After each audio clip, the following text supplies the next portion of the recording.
Okay, here we go. Today we're reviewing a recipe from the Flavor Matrix, corn and coconut creme brulee.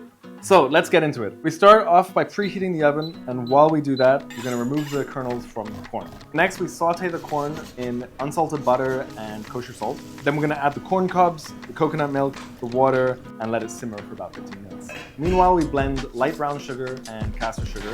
I'll also separate 3 egg yolks and 3 whole eggs. Once that mix is done, we remove the corn cobs and we strain it through a fine mesh sieve. Next, we whisk in half a cup of the sugar mixture, the milk, the eggs, and extract.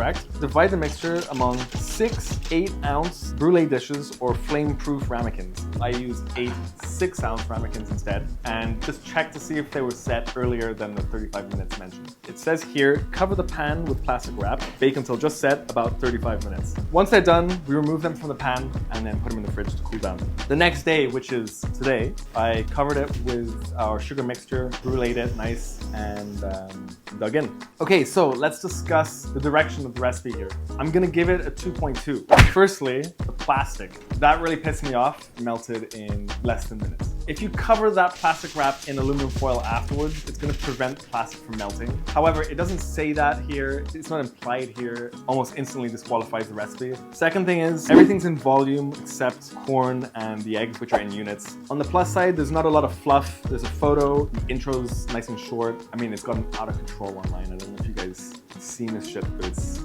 getting crazy. Okay, next, difficulty.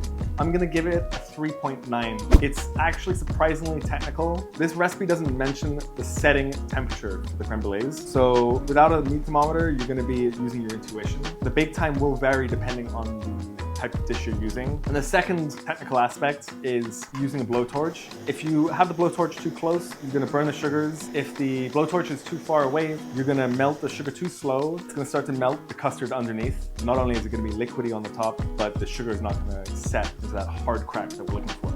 And deliciousness. If you don't have melted plastic on it, I'm gonna give it a 7.5. I reckon if you use a creme brulee dish, that this would be closer to a 7.8. You're gonna have a lower ratio of caramelized sugar to custard. That slightly bitter caramel is gonna cut through the kind of fatty and vegetal notes from the corn better.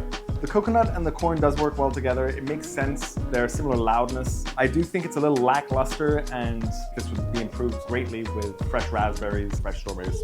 Also, if I'm being honest, I don't really taste the coconut. I think that the balance is a little off in this, and for the flavors of this and the fact that it's kind of experimental, I honestly think 8 ounces is too big. It's a full cup of custard covered in sugar, you know? That's it, guys. Thanks for watching, and I'll see you next time.